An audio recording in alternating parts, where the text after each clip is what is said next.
Someone shot the food.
Good afternoon, everybody. It is Monday, September the 28th, 2020, and this is your Mr. Video Game Live Super Show, brought to you by Dead Sun Entertainment.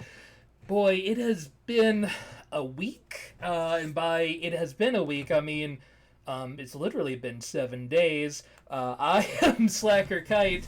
I am here to be the main editor, push buttons, get show running, and generally, hey, I do presentation stuff. And with me today, as always, our best boy on the show, the writer and noted person of things. It is Brian, aka Wonder Boy. I don't know what those things are, but I will note them. I will note all of them. I have the pen ready to note everything you put before me. I'm doing all right. Yes, all the things. I mean, maybe not. I will take into account, personal feelings as opposed to, whenever you put things in front of me. I'm not just going to sign anything, but I will sign all of the things that need to be signed. Fan-fucking-tastic. And note them. I will note them all in this filing cabinet that totally exists next to me right now as I sit in my bedroom. No, I'm doing all right. I'm doing well. It's been a fun weekend here. Real quick though, I do have to say something off the top because this is something that is bothering me immensely. Fuck the LA Comic Con. Okay. Fuck the Los Angeles Comic Con. Why are we fucking the Comic Con? Because they are allowing thousands of people into an indoor space, and they are going forward with their stupid Comic Con in December, despite COVID. It's so stupid, and their statement is even worse. Like the who was it? Where's the dude's name? Chris DeMullen, the general manager of the con. Basically, there's an article in the LA Daily News where basically he just crammed every single talking point about like getting back to normalcy into one paragraph, which I will say, I will commend him. That is a talent that many people don't have. It's not a good talent to have because you are basically obscuring something that is deadly and continues to be deadly while you plan to cram close to 50,000 people into the LA Convention Center, you dipshit, you dumbass. This is just the fucking dumbest thing I've seen this week. And we're going to talk about some pretty dumb things. Oh, you want to talk about some dumb things? I've got a little bit of breaking news, apparently. Boogie is trending on Twitter because apparently he drew a gun on a friend of his. I don't know who a Frank Hassel is. But apparently he drew a gun on him in his home, so that's cool. Great. Because, you're not already sort of a weird dude to begin with that has many different issues, but, yeah. It's not even that he's weird. It's that he's just, like, weird is not the right word. Like, it's more that he's toxic. Mm-hmm. And won't address any of the issues around that. And that's all I'm going to say about Boogie, because Boogie, I'm glad that he's been off my radar for a while, because every time he seems to pop up, it's to piss me off. That seems to be about all he's really good at doing. Yeah. That's about it. So, Brian, I said I wanted to show you something first before we get into how our week has been. You did, and you wouldn't let me look at it beforehand. All right. I'm going to show you the picture now. Okay. So I got this guy in the mail today, and What the fuck is this?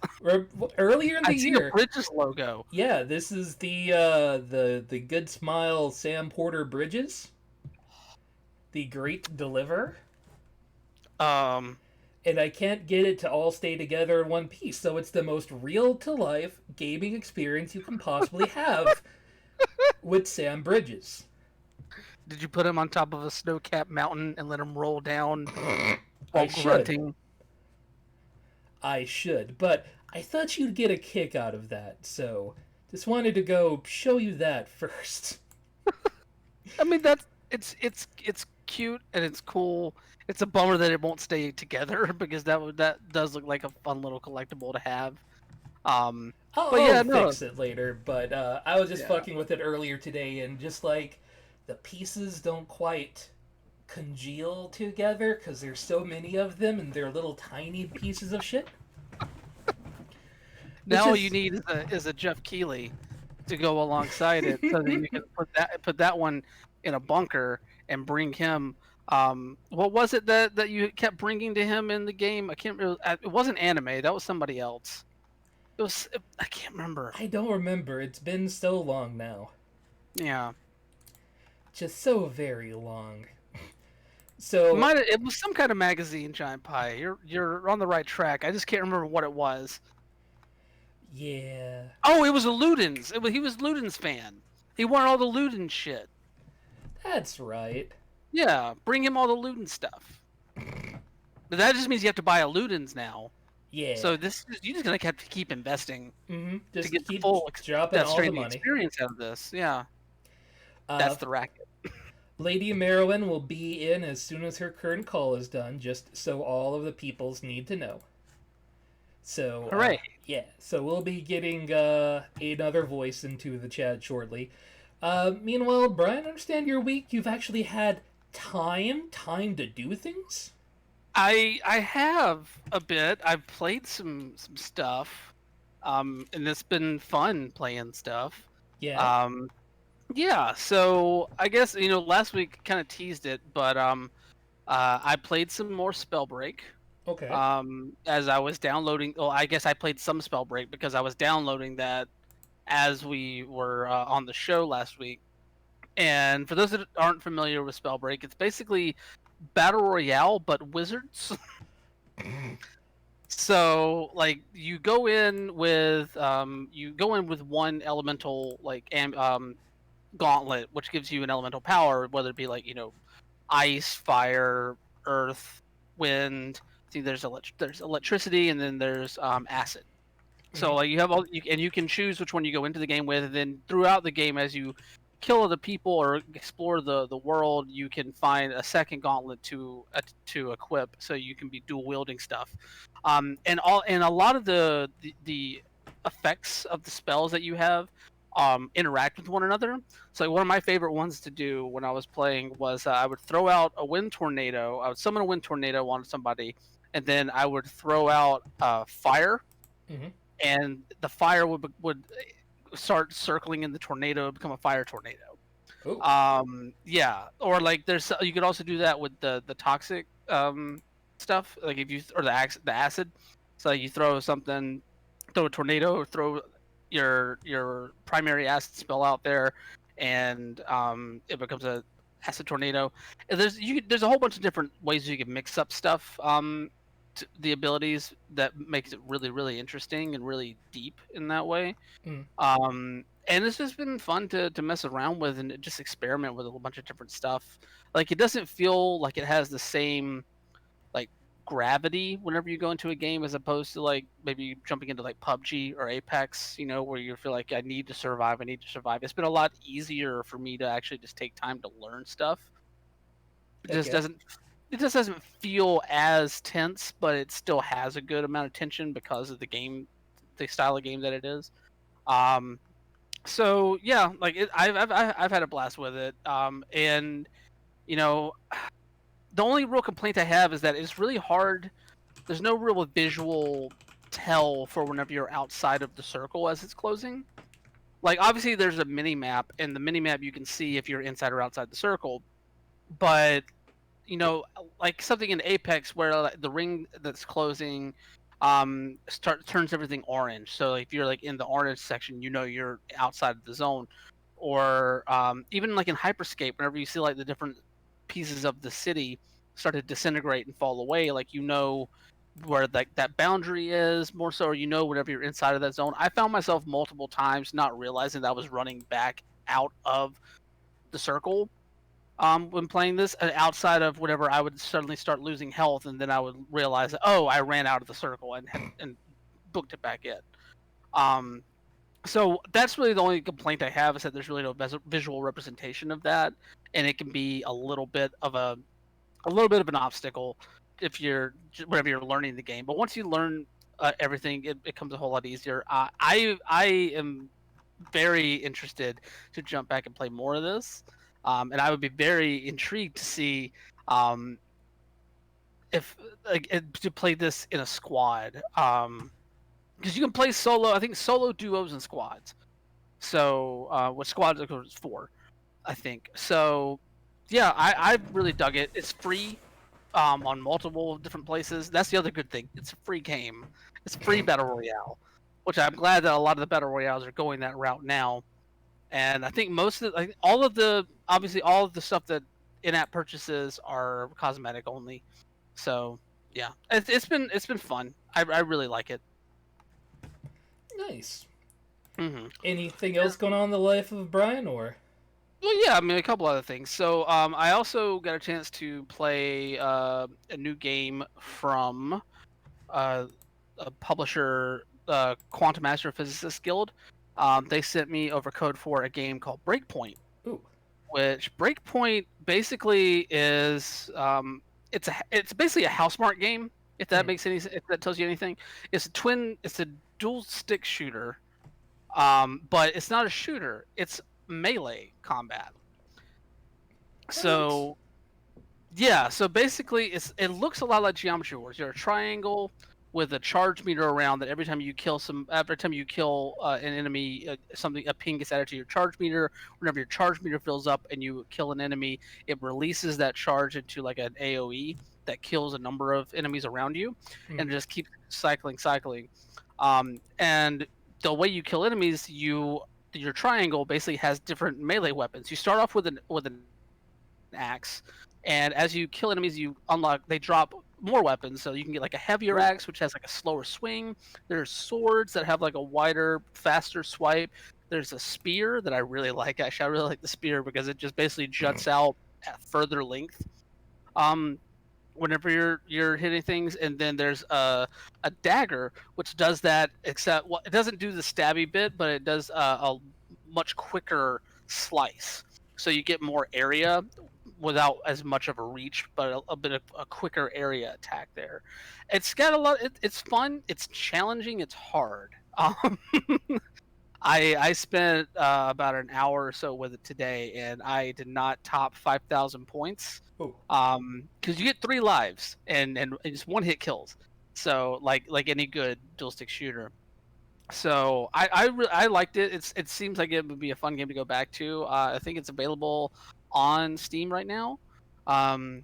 Yeah, Steam and Nintendo Switch. It's available on the Switch as well. So I really like it. It seems like a good little arcadey bit of something to chew on.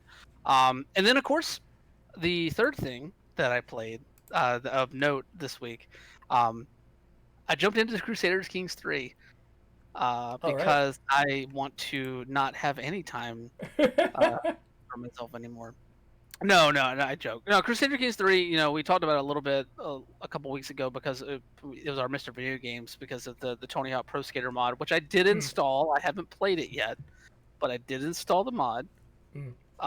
So we'll see how that goes. But yeah, it's basically it's what you expect from a Paradox 4X game. It's what you expect from Crusader Kings. Honestly, and it feels really good. Hell yeah. I like it a lot, and I'm looking to spend more time with it in the next week or so. Mainly because I want to try that Tony Hawk mod, but also because I haven't really had a chance to sit down. I played a good amount of Stellaris, and I do like going back to Stellaris. But this game, it gives you that Stellaris feel, but in a completely different, like, it feels like a completely different play style in a lot of ways because there really is no end game. It's Yeah, just you see just how long. want to make whatever dumb shit you can.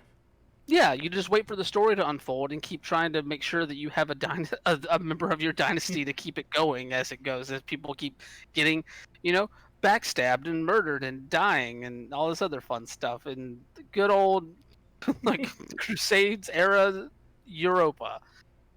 Yeah, it seems It's nice to play a 4X game where instead of having to take over the world or be the first, you just kind of exist and make the story as you make it. not to mention a game that punishes you if you try to take on too much. Like, if you try and extend your domain too far, you start getting penalties Ooh. that make it harder to hold on to. Just like real life. Empires are hard, and they're probably not good.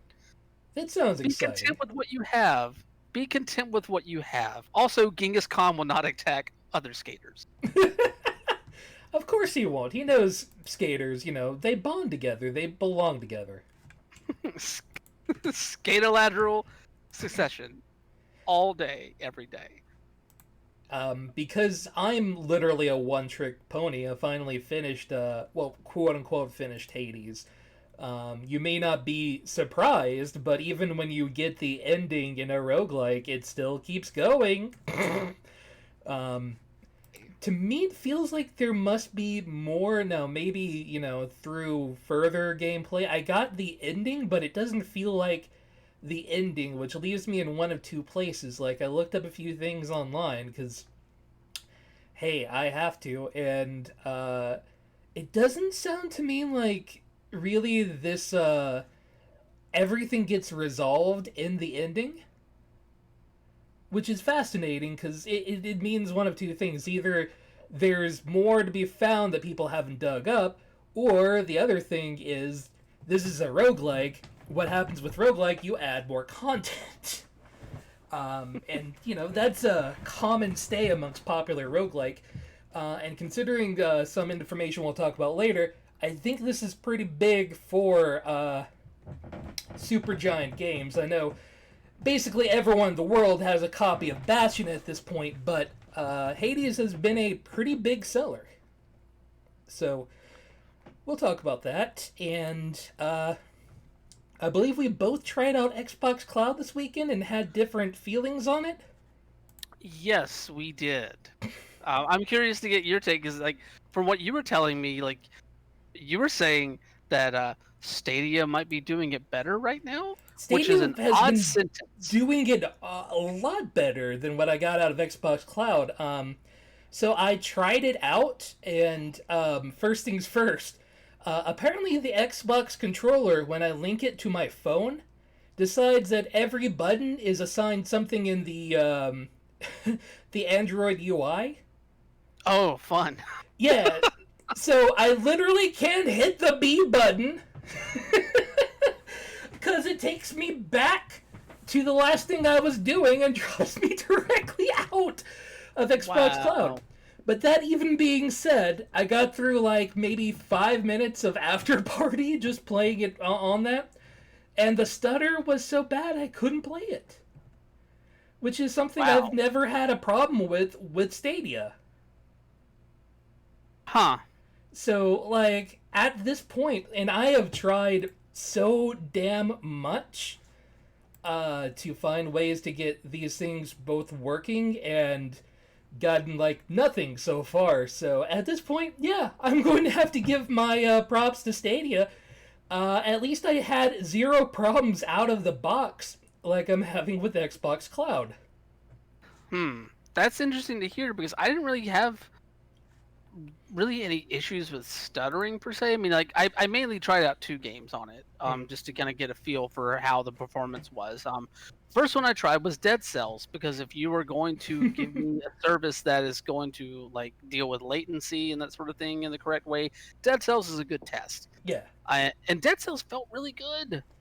Dead Cells felt really, really good. No stutter. Everything, like, my jump inputs felt a little bit off, but I was really quickly able to adjust, and like it felt like as good as Dead Cells feels. Like that game. Oh, I just also get real quick. Dead Cells feels so good. Oh, Dead Cells My is God, always Dead good. Cells. Oh, it feels so good. So yeah, I played that for a while. That felt really nice. So I decided I wanted to try something. I wanted to try something different. So it's Microsoft. What's the first thing that anybody that gets a Microsoft console tries to play, or what they try to cram down your throat? Halo. I Of booted up the course. Halo Master Chief Collection. And I And imagine it played like Halo. Yeah.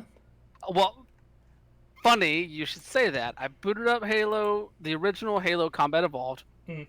and I got in there. I did hit a little bit of my connection started to falter just a tad bit there, but I really didn't stutter once the game got going. It didn't really stutter. It was mostly during the cutscenes that would happen. Mm. Which it's fine. I played like Halo 1 through 3 like so many fucking times. I don't need to see the cutscenes right now. But like playing the actual game, like it felt good. Like it didn't really have any stuttering while I was moving around in that initial part of the stage or whatever. But something odd happened once I got a gun in that game. And Oh. this is where I turned it off because I just didn't know how to correct it. So I was playing with my DualShock 4 linked up to it, which luckily did not interact with the Android interface at all. So it didn't have that issue that you had. But as soon as I picked up a gun and drew it, um, it started automatically firing the gun, and it wouldn't stop. I wasn't pressing the trigger. I wasn't pressing like any buttons at all to make the gun fire. It would just continuously fire. Ooh.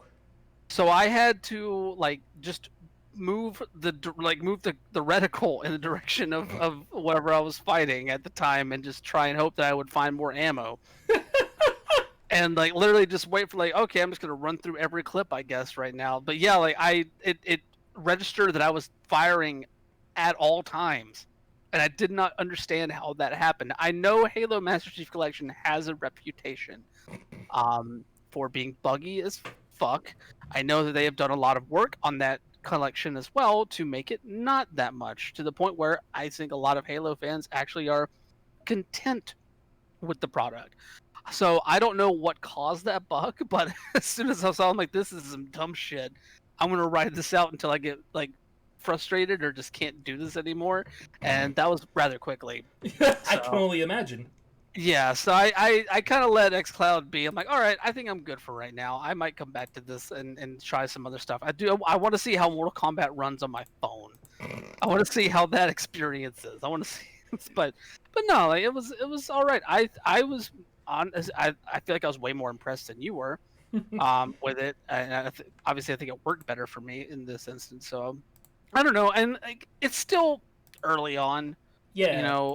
so we'll see. Like the beta message was still showing up on the loading screen at times for me, which is weird because it's not technically in beta anymore. So I don't know. Like it's still got some work to be done, but I'd say for where I'm at, like it's a good jumping off point.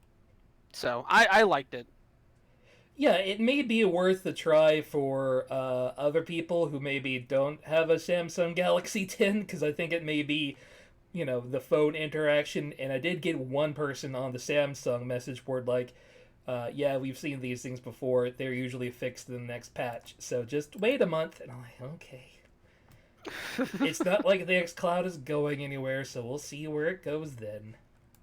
No, and honestly, this thing beats the Stadia out of the gate because it's the library. Yeah, the library is amazing versus... Let's Yeah. not talk about Stadia's library, but you know what we should talk about? First off, 25 minutes for the intro, high fucking five. Hell yeah. We did a real quarter quick, of the before we show move just on talking to this, each other. Talking about Yeah. Talking about Stadia's library. How about that Baldur's Gate 3 delay? Oh. What? It only got delayed by like a month, but still. Not a great Baldur's, look. according to Larian Studios, Baldur's Gate 3. All right. But while we're talking about streaming services, hey, guess who else decided to do a Me Too? Yes, Amazon jumping in with Luna, a $6 a month premium streaming service where you can get Games like Control, Resident Evil 7, Overcooked 2, Metro Exodus, and more. And you can sign up for unique channels to get unique subscriptions. And it's somewhere in the middle between Game Pass and Stadia. Woo, we needed this so bad. This is an interesting thing because I will go ahead and put out up front. This isn't a terrible package. It's not a terrible idea. My only problem is that it's Amazon doing it, because Amazon has not really ever been committed to anything in the video game sector that does not run itself like Twitch does. So I don't know. It's very curious that they just basically surprise announced this as well, with no real fan favor, with no like big announcement stream or anything like that. Like they really did not go by the playbook of the video game industry when doing this, which in some ways is refreshing, but also in other ways shows maybe an ineptitude when entering a marketplace. Boy, unlike the game that they launched that no one signed up for, so they had to restart everything, right? Yeah, that thing. But no, like honestly, like it's not a bad deal for. Let's be real. It's not a bad deal for the people that can afford to play in this ecosystem. Like the fact that you're having like a channels based service where like there's a Ubisoft channel and there's like maybe there's an EA channel, like channels based off of publishers, based off of studios that make a certain amount of their games available at a time, cycle through the same way as like a Netflix or a Game Pass does. It's not a terrible idea. Where it gets into the frustrating part for me is that all of the channels are separate costs. Yes. Which can add up like very how they quickly. do with Prime, basically, already. Yeah, it is, but it can also add up very quickly, and I think that can be off-putting to some people that want to have more flexibility instead of just like playing all of the Ubisoft games. I don't necessarily. It's like maybe like one or two of those that I have genuine interest in touching right now, but I don't want to pay that much money to play those two games, but then have to pay this much money to play something that like Activision's putting out, or that Bethesda's putting out, or something like that. I don't know, but Bethesda's not the best example here anymore. But you know what I'm saying? Like it stratifies things in a way that can be very frustrating for people that are buying into this ecosystem. Also, the fact that their controller looks like a direct ripoff of the Nintendo Switch Pro controller, that's funny to me. Why would which you rip honestly, off the Nintendo directly of all? Hey, you make a good controller, people are going to emulate that controller, and that's fine. That's good and dandy. That's whatever. But yeah, like I don't know. I feel like this is something that's gonna have. It's not even getting a good like big PR or marketing push right now, and they just announced it. Like I don't know how much Amazon is really committing to pushing this per se. And that could be foreboding already for what this could turn out to be. True. Merowyn, do I hear you in the channel? Oh, you do. Welcome to the show, and you've only really missed 25 minutes of me and Brian talking about the games we've been playing.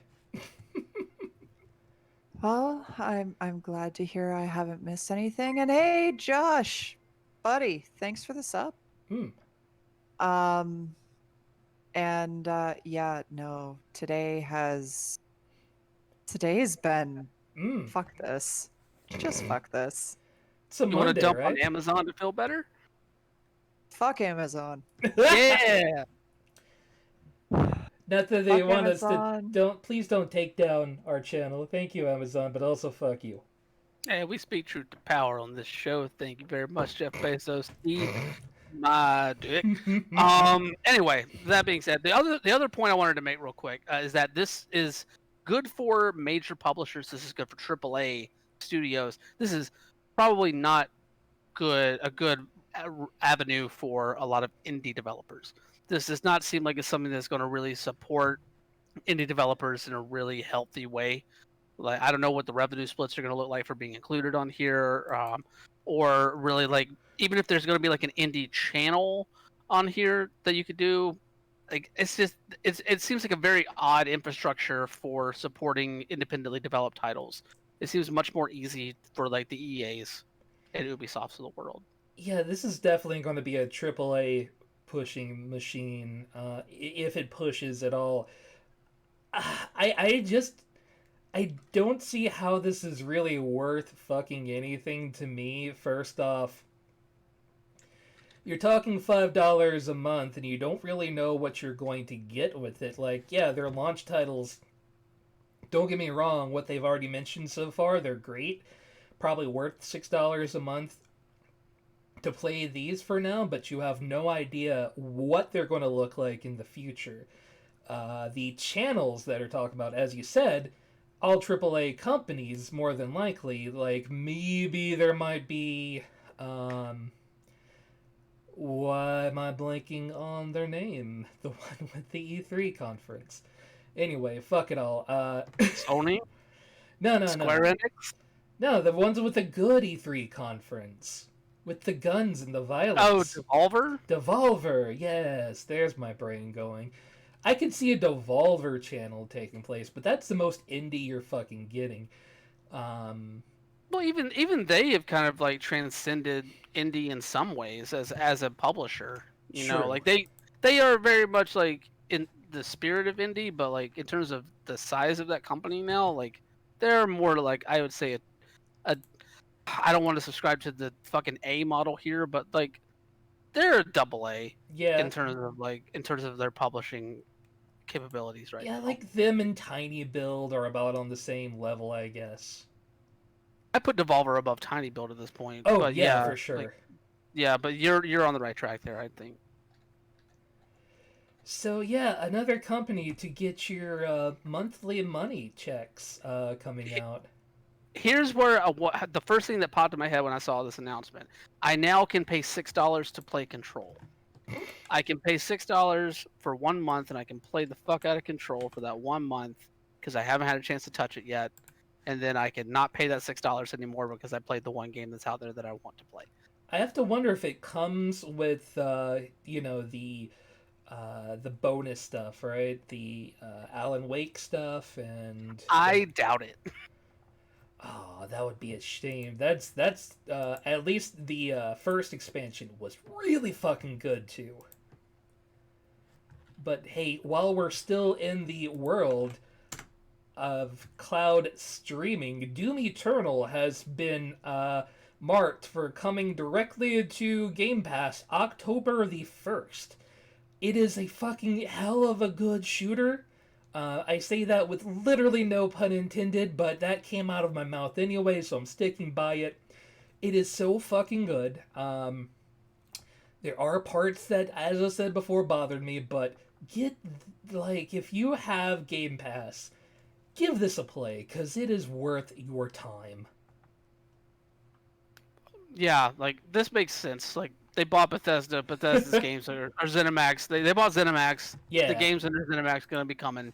Like Fallout 76 is already available on Game Pass. I think it might have been before the purchase, but Fallout 76 is already up there on Game Pass. So Yeah, Fallout 76 does absolutely nothing to make me want to get Game Pass. oh no, I'm not saying it does. I'm just saying like the Bethesda infusion is already happening. Yeah, they already were getting inoculated, so yeah, raise hell, praise Dell, get Doom. Anyway, as I was talking about in the beginning, Hades has done really fucking well for itself. I don't think any of Supergiant's games have stacked up to quite as well. Both, it is the most acclaimed game that Supergiant has ever made, getting huge reviews, and selling 1 million copies. And if you follow Supergiant Games, like on Twitter, they are blown away by the positive reception. There's a couple of issues with saves on Switch.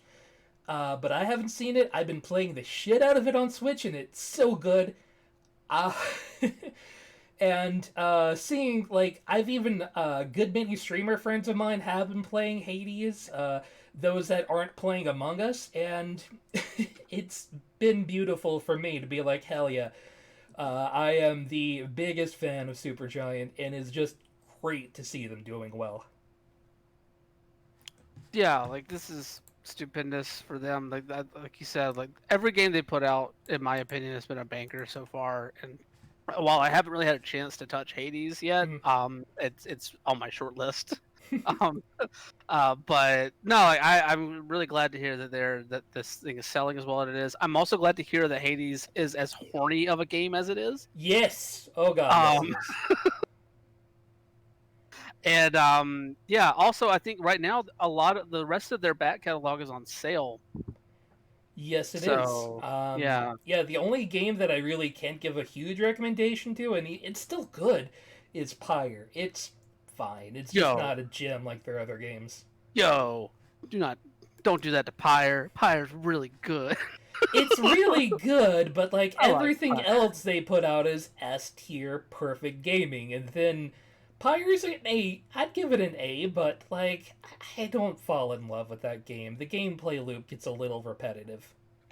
Pyre's like Magic NBA Jam. I am into it. Yeah, granted, if you really want a really good sports game with a weird story, Pyre's for you. I don't know, just because it's a fantasy sport, I had trouble getting behind it. Alright, moving on, while we're talking about surprisingly huge sales, Mario All-Stars is the #1 seller for the month of September. The charts mark it higher than Marvel's Avenger, selling more in 2 weeks than Avengers has in 4 weeks. Jesus Christ.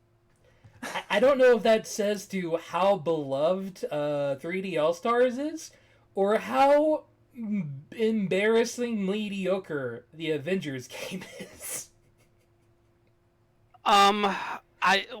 Two things on this. One, I think that the popularity of Mario shines through here, especially whenever it comes to a game that's exclusively on Switch that is a Mario game. Yeah. Like a Mario game coming to Switch, even if it's old Mario stuff, that isn't even like the best version that you can find of those games out there, or at least some of them. The fact that Nintendo is putting that out on Switch, like first party stuff is like the bread and butter of the Switch. So it makes perfect sense that people would jump on this. Also, not to mention the fact that, remember, this is only out for a select amount of time according to the marketing and messaging around this. So people are jumping on it because they want, I mean, granted, it's still months away from when they're going to take it off sale, supposedly, but people are jumping on it because it's a limited time thing. That definitely has some factor into this, I think. Yeah, plus there's so much nostalgia out there for Mario 64, and maybe Galaxy. There's another one on there, but let's not talk about that one. Super Mario Sunshine, #1 game, #1 on the charts. They finally did it. They finally got Mario Sunshine to #1 on a list that matters. I'm surprised, like, some of the games getting up here, like Mafia Definitive Edition, Mafia Trilogy, are at 3rd and 6th? Above Tony Hawk's Pro Skater 1 and 2? What? Hey, some people like Mafia. I don't get it, but it's, yeah. I don't know why, it's fine, but like, yeah, GTA 5 will never stop selling. It's going to continue to make all of the goddamn money from now until time fucking ends. That's how it works. Dude, fuck that. Mario Kart 8 Deluxe is still on this list. Like, what the fuck? You're not wrong. I mean, that speaks, I think, even more to how meh the game releases have been lately. But hey, everyone's playing Among Us, so I mean, yeah, but also like holidays coming up, and October is the month. true. October, November, get ready to empty your stupid wallet. While we're in new release land, Kirby Fighters 2 got stealth dropped onto the Switch. It's basically a Smash Brothers like, with Kirby and his team and whatnots.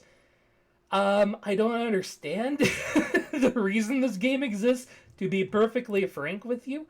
But it is here, and you can get it right now. It dropped out of goddamn nowhere. And, you know, if you're in need of a new fighting game on your Switch, it's not a bad look to go with, to be honest. Oh, it looks like Smash. Yeah, it's like a slower Smash with, like, heavier gravity, is what I'm gathering from it. And all Kirby, Yeah. which makes it automatically just win. I mean, it is adorbs, and you know, you've got your copy abilities through everything and everywhere. Supposedly, it plays a little bit different from Smash Brothers, but of course, you know, it's still a HAL Labs game, and so is Smash Brothers. So yeah, a bit of that DNA is in there, of course. But you know, it's a different game with a different feel, and it's cute. I don't blame anybody for picking this up.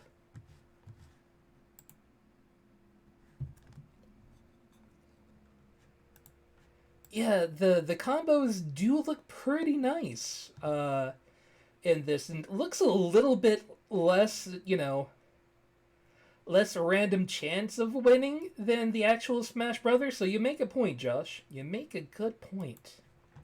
I mean, I just love a game called Kirby Fighters, where one of the versions of Kirby that's fighting in the game is just called Fighter. But hey, finally, while we're still on Nintendo and a little bit of your weird one, the year of our Lord 2020. Apparently, for the last 8 years, one particular man has been putting his time into making a erotic fan game called Peach's Untold Tale. And finally, after 8 years of going live in a robust Patreon, he finally got a DMCA notice. So, for all of those hardcore fans of Peach's Untold Tale, this is just big F's in chat for you guys, I guess. It's so sad. It's just. You hate to see corporate stifling of creativity. You know, you could have Mario enemies like the Goombas, because that's a thing that everyone wanted real bad, I guess, in this world. Although I will say that maybe the developer of this game, there's the wording of some of the statements is kind of frustrating and makes me just want to be like, there's more to life than the Peach sex game. But the fact that he said that he would prefer to be dead than abandon the game, like, dude, come on, come on. It's a okay. sex game. It's fine. You can find more ground, I am sure. Yeah, it's perfectly fine. You're okay. Though going from comedic to a little less funny here. Michael Ansel over at Ubisoft has had interviews and has basically stated that him leaving the gaming sphere is nothing to do with all of the trouble that Ubisoft is in right now, but just that he really wants to get into his real life passion and start taking pictures. Yeah, so we talked about this a little bit last week because we talked about Michel Ancel leaving Ubisoft and retiring so that he could work at a wildlife refuge because that's his other passion in life. And Cool, that's cool. But obviously there was a report in a French publication, Liberation. That's not how you say it in French. I don't know how to speak French. I defaulted to Spanish because I'm dumb. Anyway, but yeah, in this French publication that basically pointed to Ansel's exit being connected to the rash of harassment allegations and toxic culture developments that we've seen come out of Ubisoft over the past few months. And a lot of their reporting kind of pointed to Ansel himself contributing to that heavily. You know, he's working part-time at Ubisoft before his retirement, mainly focused on Beyond Good and Evil 2. And according to some anonymous sources within the studio there that have been working on the game, Ansel has been kind of a terrible person to deal with, has been incredibly controlling, incredibly exploitative of his power over a lot of people, and has really pushed the development team there to their breaking point multiple times. I'm trying to find the quote from the person. Yeah, here we go. Michel Ancel needs ideas to belong to him. He often prefers improvising something off his own rather than listening to the team and having a look at the structured work we had been doing to his request. So, according to people within the studio, they've had. Remember whenever they debuted Beyond Good and Evil 2 a few years ago at E3, and like how detailed that trailer was, how detailed that city was. So apparently, according to them, Ansel's made them scrap that design and redesign it in the same detail for that city, Ganesha City, 4 to 5 times in the past few years, to the same level of detail as what we saw in that trailer every time. Another quote. He could tell you that you're a genius and that your idea was astounding, then rip you a new one during a meeting and tell you you're nothing but shit, that your work is nothing, and then not talk to you for a month. What a cool guy. Yeah. Now, obviously, there's also some tension between him and senior game director Jean-Marc Geoffrey, who came into Ubisoft Montpellier to help with Beyond Good and Evil 2 at some in 2017. They basically had, according to the reporting, there's been allegedly a very contentious relationship with Ansel, kind of pointing to Jean-Marc as a catalyst for a lot of the issues that have been happening in the studio. Of course, Ansel also, as part of this publication, part of this article, sat down with Liberation to talk about everything, and basically, really, his main points were to kind of address burnout in possibly the worst way that I've ever seen someone address burnout ever. So when asked, I'm quoting directly from the article here, the Games Industry Biz article.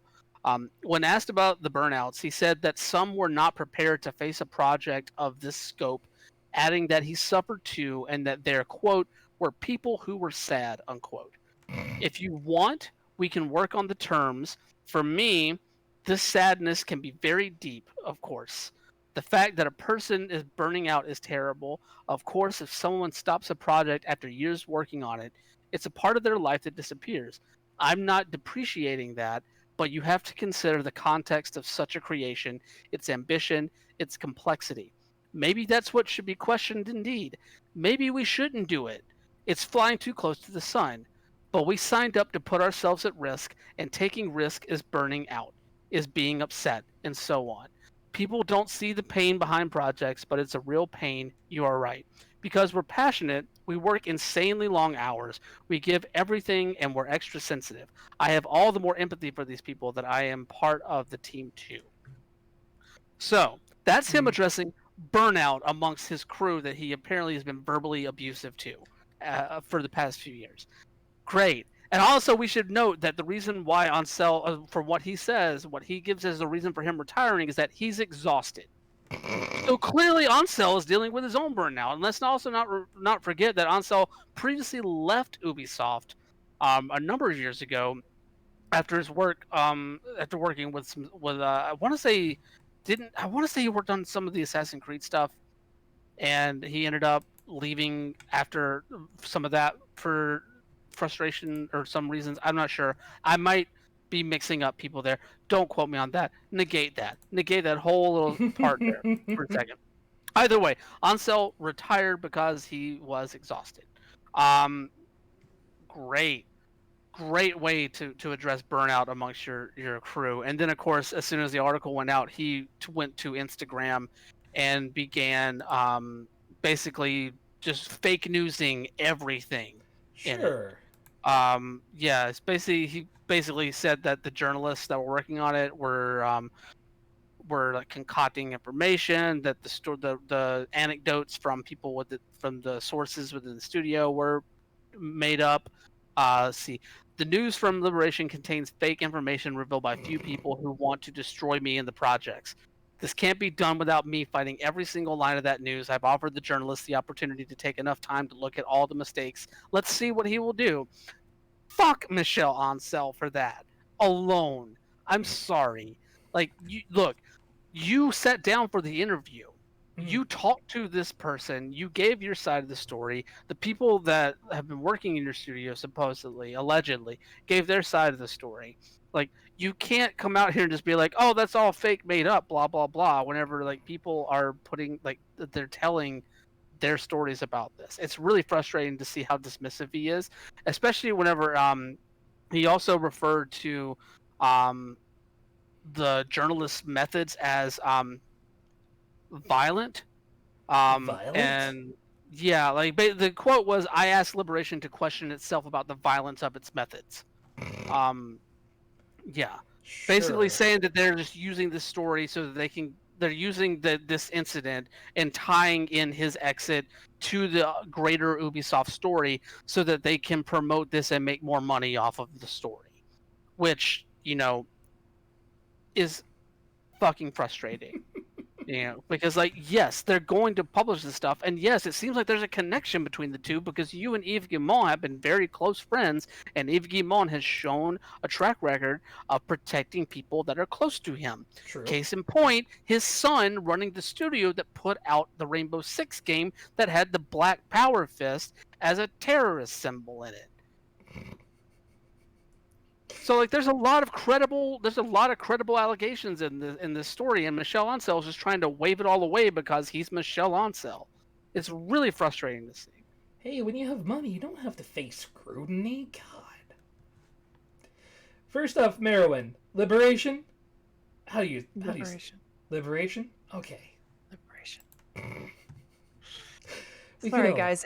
It's been a day. I'm fucking beat. Don't worry about it. No, Liberation sounds good right about now, to be honest. But yeah, you've given me literally no reason to trust you, Ansel. So go fuck yourself. To be honest with you. Well, hey, we've got some movie news coming on in the gaming world. Yakuza, for instance, has a movie announced coming out. Sega's given the announcement that it is coming along with the adaptation. I don't believe there's a whole lot of news other than it'll be focused around Kazuma Kiryu. So, hey, if there is ever a game from Sega that sounds like it could actually go into a movie, it is probably Yakuza. It has that weird blend of both darkness and comedy and reality and over-the-top goofy bullshit that I think could go well into a live-action movie. Yeah, it could definitely be a thing. I mean, I haven't gotten to play much, if any, of the Yakuza series, but from what I've seen of it, yeah, like this could be a movie. Yeah, I haven't been able to play any of the Yakuza series either. Not that it doesn't look great, but it's finding a time to work it in. But still, it sounds great. Here's my only concern with this is that a lot of the stuff that makes Yakuza as a franchise interesting is a lot of the kind of the mixture of the tonal mixtures, like you're saying, like the goofiness of what Kiryu kind of gets into throughout the city, mixed with the kind of more serious story bits. Mm. I mean, we're talking about a game where, like, at least with the original, where you're basically trying to, like, you were framed for the murder, or you took the fall for the murder of a Yakuza boss, and you spent 10 years in jail, and you're just getting back out into the system and trying to, like, navigate the Yakuza atmosphere that way. But at the same time, there's a karaoke minigame. Like, there's like a lot of the ancillary, or a lot of the more like goofy and more human elements of that game really come through in the ancillary stuff. Mhm. In that game. Like, it's very much stuff that doesn't really move the plot along a lot. Um, and that being said, like, the plots are still fairly good, and the characters are outstanding. Like, Majima and Kiryu are standouts there. So I'm curious to see if they can actually get that condensed into a 2 hour to whatever runtime. You know, like, is that there's a lot of constraints that you're put on with doing a movie, and it'll be a very deft hand that can weave in all the different things that make Yakuza as special as it is Mhm. into something like this, because those games basically play like really long movies in True. a lot of ways, where you can just get lost in a lot of the side stuff, but then you always have that movie plot to come back to. Yeah. So I don't know. It feels like it could be a real challenge to do. Yeah, they're definitely going to have to play a deft hand with making it, choosing where to go directly with it. And if you're looking to get the first 3 games tied together into one movie, that's a lot to talk about spinning together into one movie. But hey, if you could pull this off, it could be fucking great. I mean, it could be stupid as hell. Either way, it's coming. Also, a good thing for me personally, the Yakuza games regularly feature New Japan Pro wrestlers in them, which means live action Yakuza film put live action New Japan Pro wrestlers in this stupip game. Put them Just in. do it for Brian. I want Kazuchika Okada and Tetsuya Naito in this damn game, right? Or not this movie, not this movie. Put them in the movie. In the movie yesterday. I want Tomohiro Ishii and his fucking stone pitbull neck in this fucking movie. While we're on movies coming out, Resident Evil is also coming as a CG adaptation to Netflix, coming out next year. Of course, Resident Evil being adapted multiple times to film, hey, you could get away with some real gory bullshit with a CG adaptation. And I am entirely for it. Not a whole lot of real information insofar, really, other than this spooky house and what I think looks like Leon Kennedy. I mean, yeah, like the main it's supposed to focus on Leon and Claire. Much like, I want to say, I don't know if it was the last Resident Evil CG movie, but there was a CG movie that they made, I think Regeneration was what it was called, a while back, like over a decade ago at this point. And that was just like ridiculous, dumb fun. So I don't know. Like, I'm curious to see what kind of story they want to tell. Yeah, I can't say that anything Resident Evil from the movies, even when it's not been good, it's still been fun. So, you know, they have a pretty good track record with bringing it to story adaptation. So I have to imagine this will still be pretty good, especially with Netflix working in on it. If they're bringing the show in, they have a great track record. I mean, Castlevania fucking kills it. So I'm excited to see how this goes. So apparently, this is going to be produced by the same producer who worked on the previous CGI films. So Okay. like Degeneration, that's the one that I was thinking of. That was not even the last one that came out. But still, like, so there's a pedigree there in that way, and it's supposed to be an original story, which a lot of those movies were, like, at least like original stories that were taken off of, or jumped off of parts of the games themselves, most notably Resident Evil 2. So, like, yeah, like, we'll see where this goes. I'm curious about it. Like, the movies have been pretty good, or at least the one that I own. It's somewhere in here. It's all right. I'm peaked. I'm curious. I'm kind of curious to see if they're going to keep the same voice actors that they had in the game. Hmm. I don't know about that. They usually do change that up. I don't think they've kept voice actors between games. They have.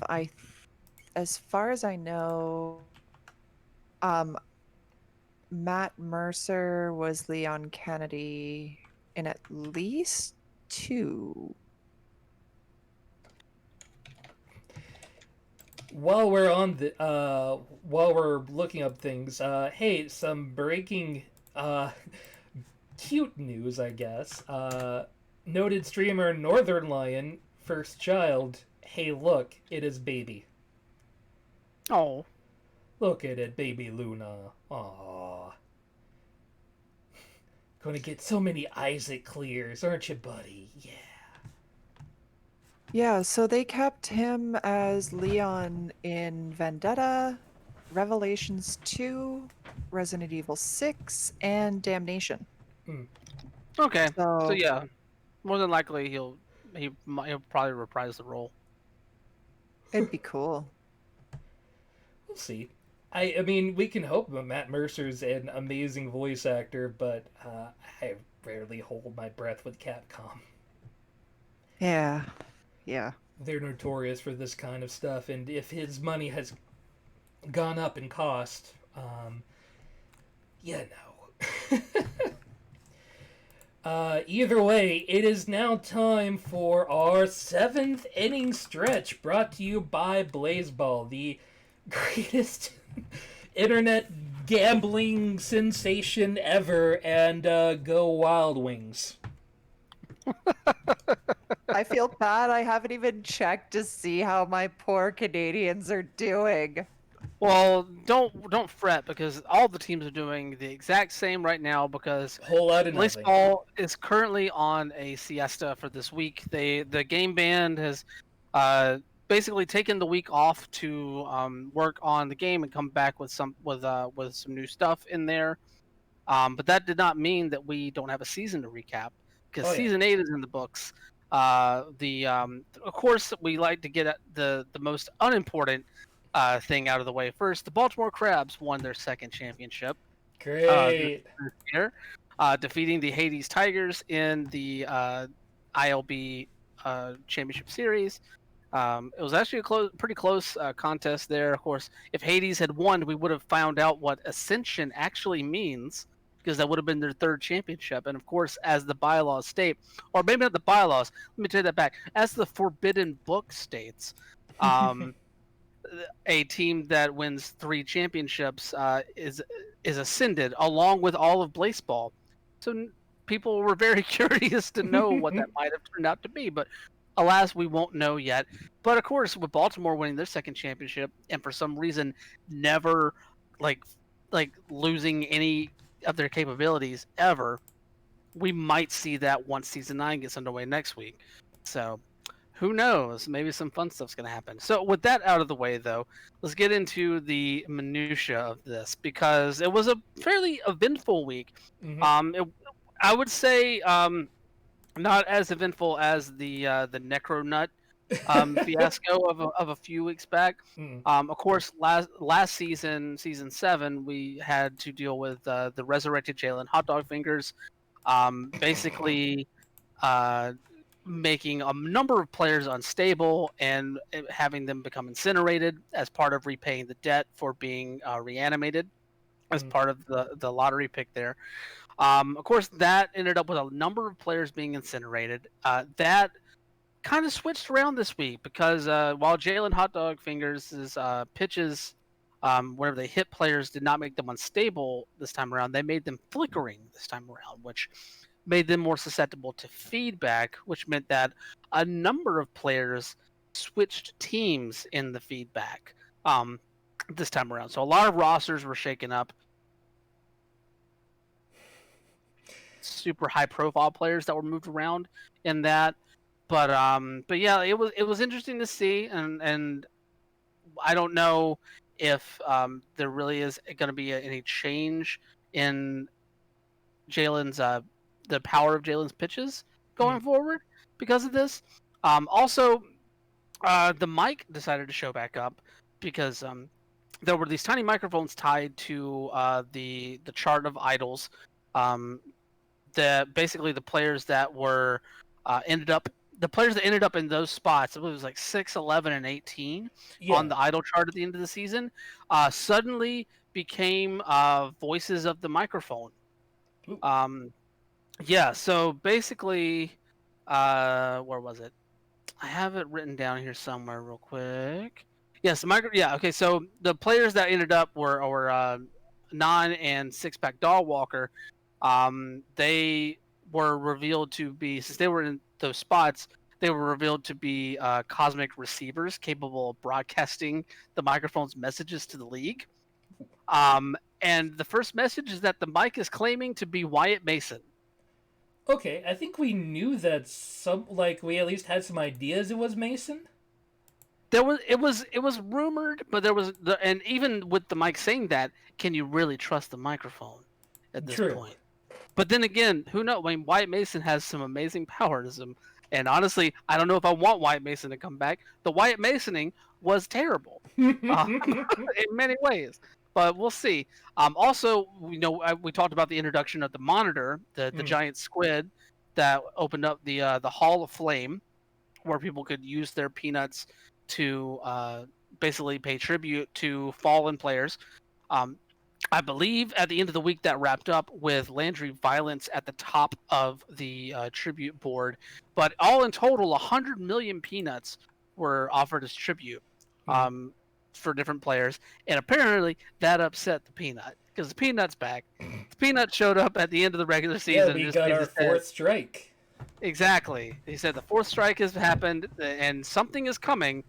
Possibly the Peanut, possibly some other power that the Peanut wields, but the Monitor is sad because the Monitor just wants more peanuts, and now apparently wants to eat the Peanut, like the Peanut, but also has turned its attention towards the players that are currently shelled because they look like the tiny eggs, and the Monitor wants to eat the tiny eggs. So the players that are currently shelled could be in potential danger from that as well, which are a number of top players in baseball that are currently shelled right now. Yeah, considering most of your 4-star players are shelled in some way, it's not good.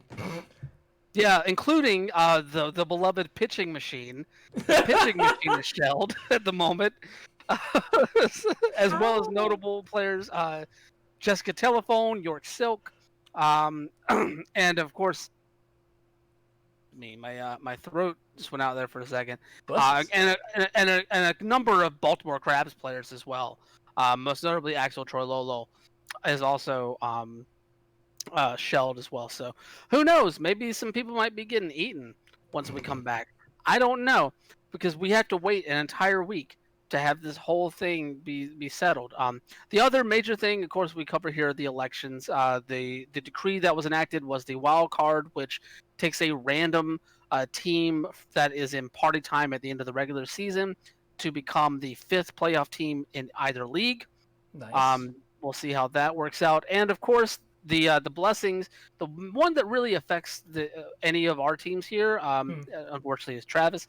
The Wild Wings can never get any blessings that actually help them in any way. To be fair, I mean, well, okay, yeah, you're right. You got moved into the most competitive division in the league based off of a couple of divisional and sub-league swaps. So now the Wild Wings are currently in the Wild League alongside Baltimore, the Chicago Firefighters, the Breckenridge Jazz Hands, and the San Francisco Lovers.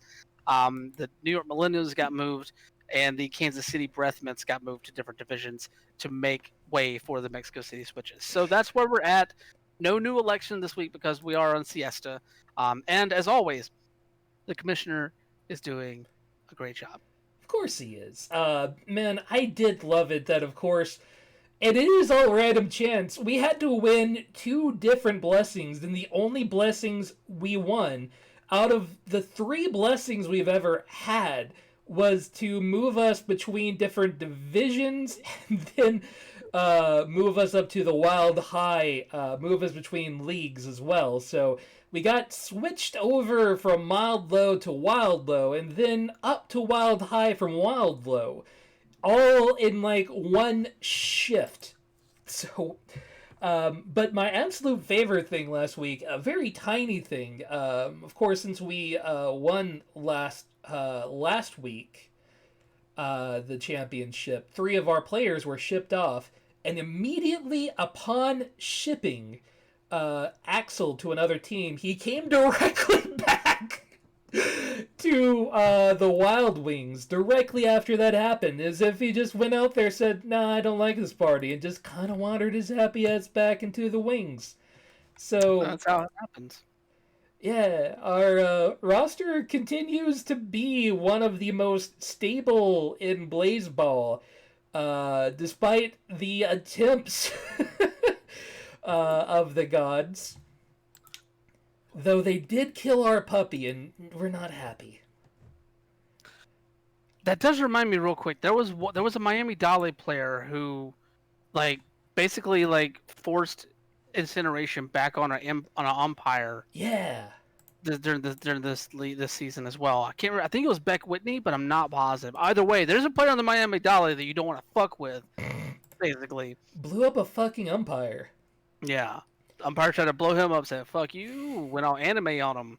So, yeah, that's pretty rad. Did you see the interview with the Blazeball team developers? I have not had a chance to check out that Indiecade thing yet. I hear that it's outstanding. And honestly, through my conversations with the dev team there were great. I can only imagine that this conversation was as well. Yeah, all of them are doing great stuff. My favorite bit of information that I got out of that whole interview was that the whole umpires exploding people thing came out of the Naked Gun, which just I am so glad that they have such choice material to work with. Yes, exactly. But hey, we all love Blazeball, but we love the news. Let's hop right back in. Dreamhaven Studio has been announced. A whole lot of people from Blizz, helmed by Mike Morheim. And they have 2 different studios that are being launched. One is Moonshot Game, and the other is Secret Door.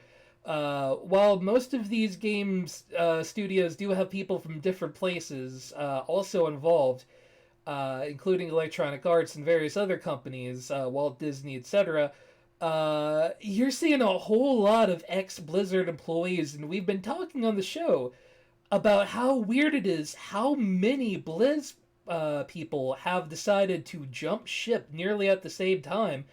It looks like they all went to the same place. Whether I have trouble knowing if this was really planned over the last few years or what, but this is really interesting to see whether they just wanted to get out under the door of what Blizzard has become, or they wanted to focus on smaller indie type games.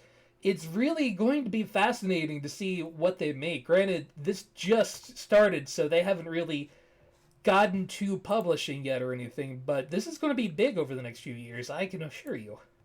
Oh yeah, and I mean, if you look at Secret Door alone, combined with Morhaime heading this awesome, awesome studio, Secret Door plus him, like that's pretty much an entire Elite Tauren Chieftains reunion. And I'm really stoked because these are the people that created a game that I loved before it became bullshit. Because Activision. So this is gonna be I can't wait to see what they put out. Maybe they will build the WoW killer. Nah, I always, whenever somebody says, we will build the WoW killer, I just stare at them like, really? You think you're going to do that? I don't know. I could see it happening, especially with this crew. I mean, they created it. Mm. Who better to take it down? Well, is the real goal to take it down, though? Yeah, we don't Yes. know what they're even going to build out of this. Watch it be all educational games for little kids. I mean, I definitely agree with y'all that this is like the pedigree of Blizzard, um, kind of reshaped into a new package here. Um, I really like the fact that they brought on a lot of the dev team from different Blizzard titles that really haven't gotten a lot of love from during their relationship with Activision, or post purchase of them by Activision. You know, a number of developers from Heroes of the Storm, Hearthstone. You know, a lot of underserved games that had some interesting ideas that never really had the chance to get off the ground, really, because of the support and the differences in approach when it comes to game development between Blizzard and Activision. Um, excuse me. So I like that they're taking a chance on themselves and they're putting themselves back out there. Clearly, Morheim and crew still have plenty of passion to be in this industry, and weren't going to let their any disillusion with their experience at Blizzard keep them from getting there.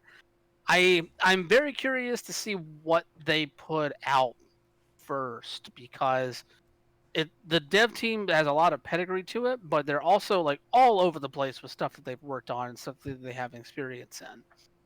So I'm curious to see what their like first big project is going to be. And also I'm curious, as Dreamhaven is a publisher.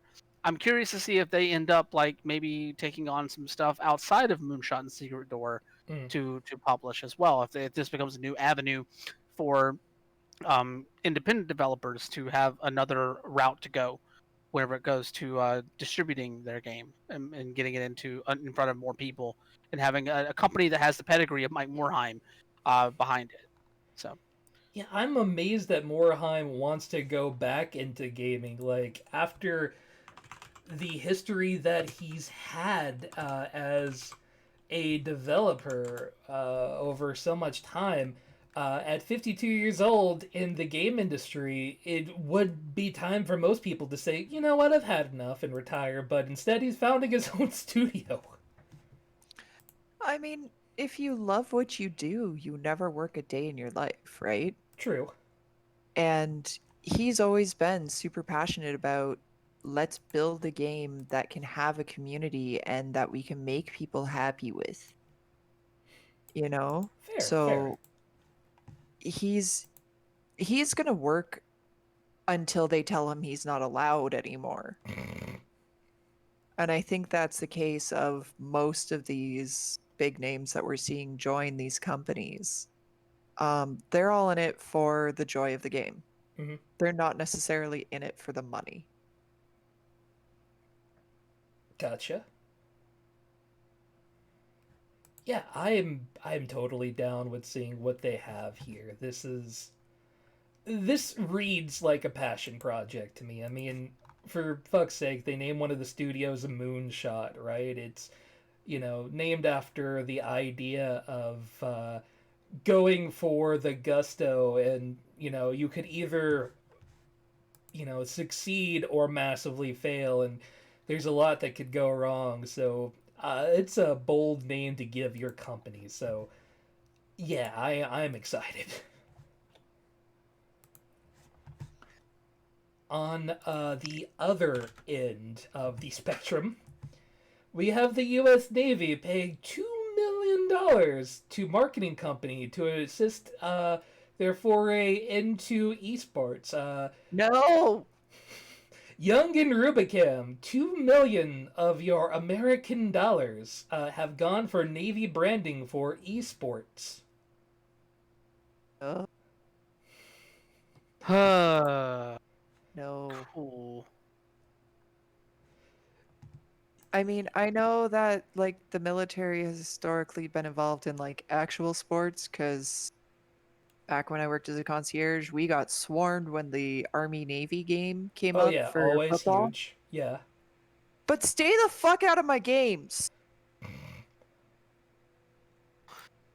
I mean, it really sucks that the Navy is spending that much money on this sort of thing. It sucks that they have the money to spend on this sort of thing. Mm. Because this our country really likes defense spending, and I'm glad that $2 million of that defense budget is going to their fucking branding on Twitch, and them getting patches, sponsorship patches on some esports jerseys. Hooray! And let's be frank, like that they can spend all the money that they want to get the name out there. But they have completely undermined um, any of what I don't even know if you could really say they had goodwill to begin with, because this, like we've said from day one, reporting on the U.S. Army and U.S. Navy esports initiatives, um, and their moves onto Twitch.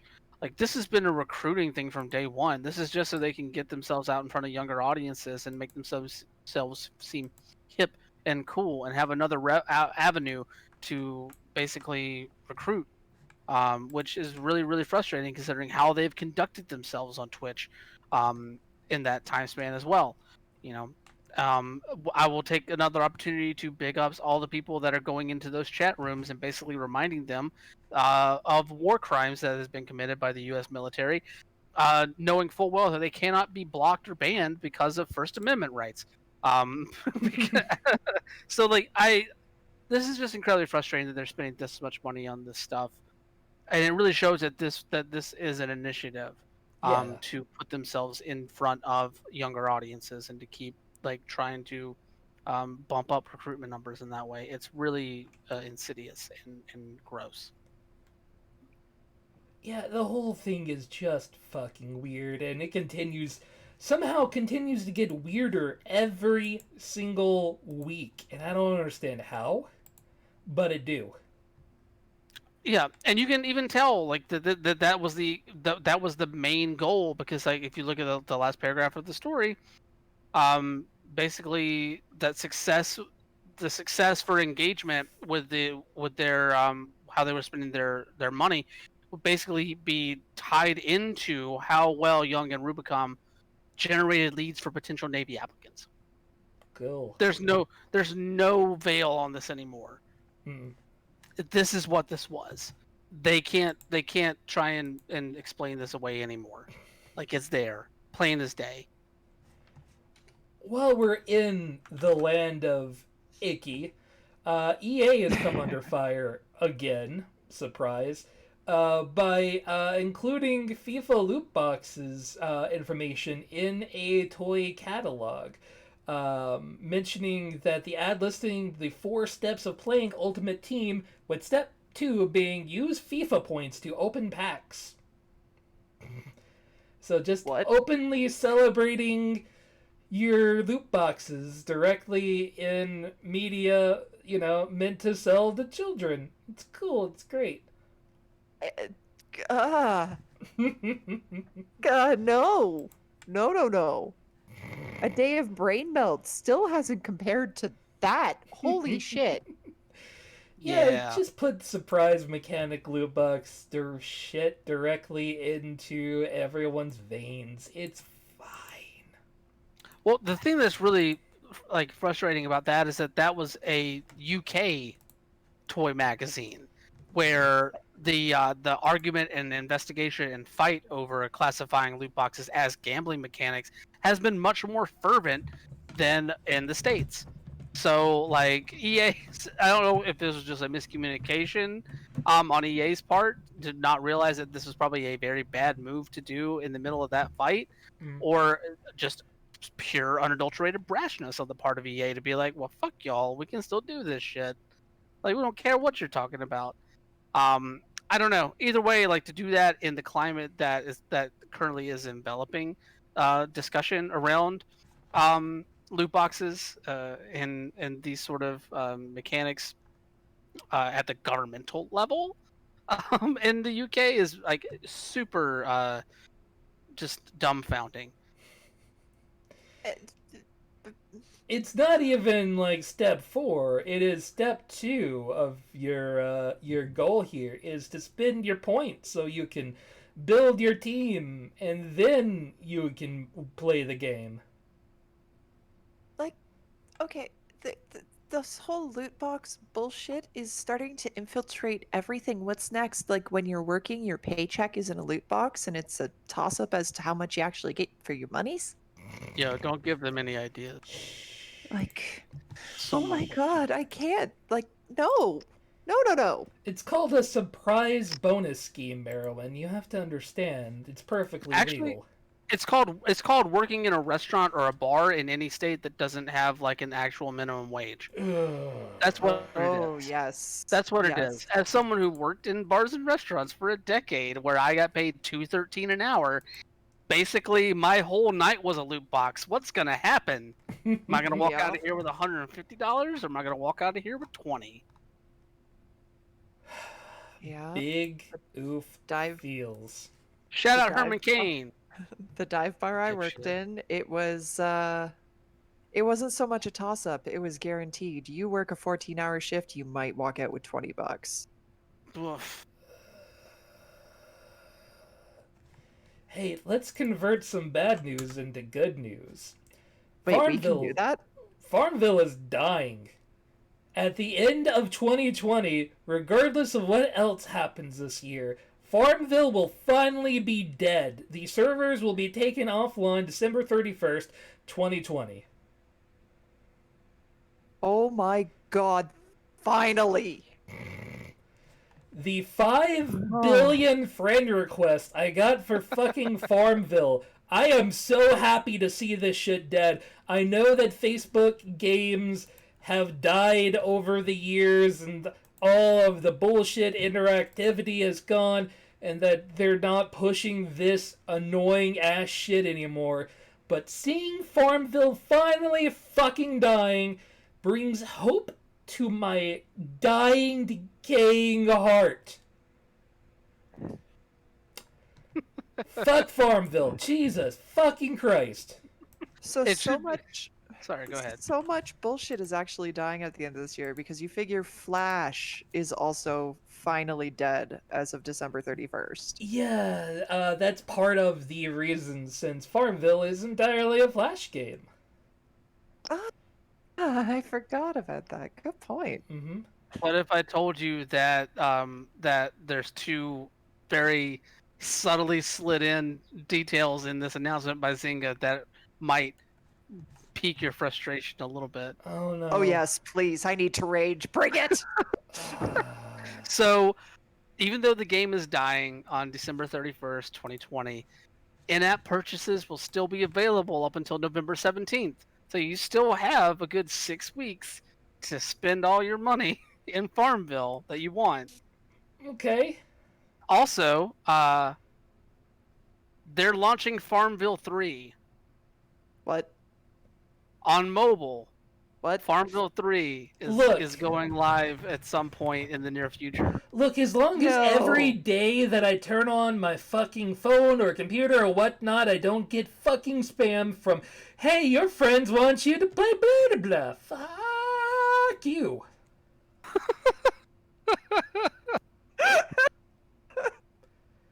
You can Burn make it all. Farmville Infinite. I don't care. Do whatever the shit you want to.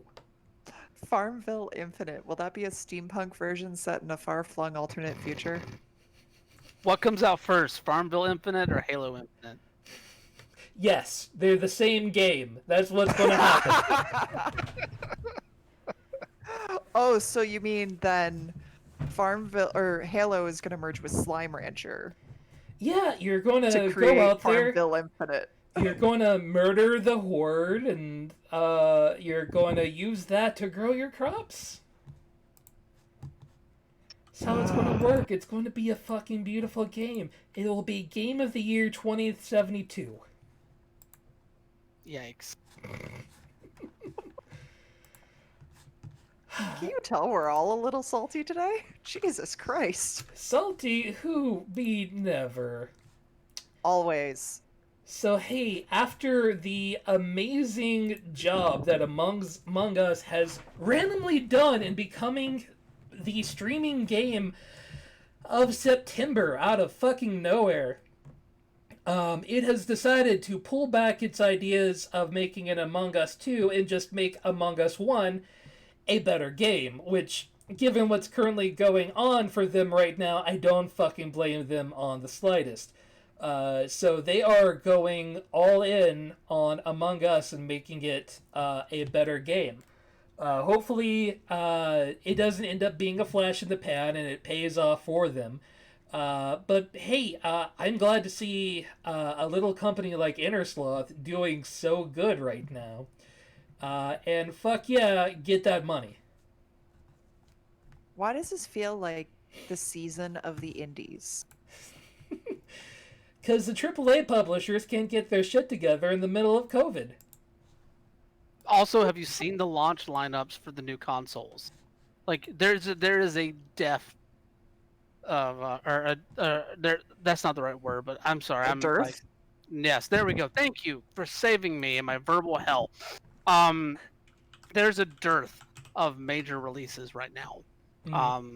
And especially heading into a holiday, like, I'm glad that there have been a number of good indie, like, multiplayer party style games that are just really fun to engage with. That's the other thing too. Like, these games are just good. And Among Us is a very interesting story, honestly. Like, this game's been out for multiple years. Yeah. This game's been out like for over 2 years at this point, but is just now for some reason like catching on with such a odd popularity. Not odd in a bad way, just like, I don't know how this, like, so many people latched onto this game so quickly. It's just so strange. Yeah, no but one can really point to like one major thing that made it suddenly pop off. It just started percolating out of goddamn nowhere. And yesterday I logged on, join Ninja as he plays Among Us, and I just kind of. I'm real glad for Innersloth, but so glad that, Ninja, he really needed this to join in on the gravy train amongst all the others. Yeah, like, fuck Ninja, whatever. Ninja does what Ninja wants to do. He's still not playing. I don't know if he's playing this game with women or not, but I hope he's come around on that idea. Maybe, hopefully, he's learned of something. I don't know. Either way, I think I just thought about this. Like, for me, like, Among Us really speaks to the situation that a lot of us are in with COVID. Honestly, like, and that also kind of speaks to, I think, to Fall Guys too, and that you have like this game that you can play with friends that's just pure fun. I know there are plenty of people that play Among Us like fairly seriously, as in like they adhere to the no talking rule and they get like upset whenever you don't follow the protocols and everything. But like, at the end of the day, you're playing a video game version of Werewolf, in with your friends. It's meant for you to just fuck around with and have fun with. And I think that this has really been. I know some of the things that you've been saying about it, Trav, like in our conversations, in the Discord. Basically, like, you're just like, I'd rather play Werewolf. I don't really want to touch this, like, I don't really, and that sort of thing. But I think Werewolf is a game that primarily is played in person. Yeah, it's primarily played with a group of people around. We can't sit around a table. Sure you can. Tabletop Simulator. We'll simulate a table and then we'll all start talking. Who makes a fuck? We'll all join a Discord chat, we'll all pull up Table Simulator, and it'll be fine. It'll be the same fucking game. It will be the same fucking game. But Among Us has tapped into something. And Among Us has tapped into this idea that we're all stuck in our houses and we want to just blow off some steam together. Like so many other games that have caught on that probably wouldn't have caught on to the same level as they have in past years. So I think Among Us is a great success story. I really hope that the player base sticks with it going forward and we don't see a drop off, especially as they're developing new content for it here. So yeah, I think it's a great story in terms of just the development side of things, and I'm very happy that Innersloth is being rewarded for their hard work here. It is super fucking cool, and go Innersloth. You guys sound like a great bag of people. But hey, our last story, I guess, Season 2 of Fall Guys is about to drop after the big Yeetus patch came out, and seems to be doing a whole lot better for all of the people who are tired of seeing cheaters in Fall Guys. Season 2 seems to be coming out, and there's a lot of stuff to come out, including you and your friends get to fall together. Look at that. It's fucking adorable. Ooh, loud noises. My apologies. I am so stoked for this. Like, I need it. Yeah, this season 2 is coming relatively quickly. So I imagine we'll probably get a game in at some point ourselves when season 2 comes out to give all of our opinions. I know Merowyn, you were playing it on Friday or Sunday. How's Yep. the big Yeetus patch treating you? Fuck that hammer. You expect it to send you so far, and you're like, yes, I'm good. And then it yeets you, and it's just like, whoop, puff. Done. Perfect. Oh, that's so good to hear. I love it when everything comes together perfectly. Even when it's kind of fucking you, if it's fucking you in a fun way, cool. Oh, yeah. And I mean, some of the remixes of some of these levels, I know that was like last update, but holy shit. They're getting real. And I don't know how to deal with this yet. I haven't played yet since the new patch, but I'm excited to check out season 2 once it hits. I mean, I'm only like level 8 or so in the game, but fuck, who cares? Oh, you can max it out and get new avatars and shit. I don't care. Be a witch. I just want to see the new content when it drops. But hey, that has been Mr. Video Games for September the 28th, 2020. But of course, we can't finish an episode of Mr. Video Games without declaring the Mr. Video Games of the week. And guys, I want to tell you straightforward, I am real fucking exhausted, and I don't have it in me to do my normal spiel. You know what the fuck Mr. Video Games is. You have every clue. You've got it inside of you. You know and live Mr. Video Games. So let's just fucking drop into it. Because our Mr. Video Games of the week for September the 28th, 2020 is SoundCloud.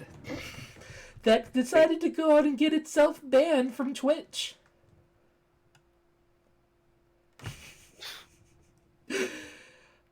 I love it.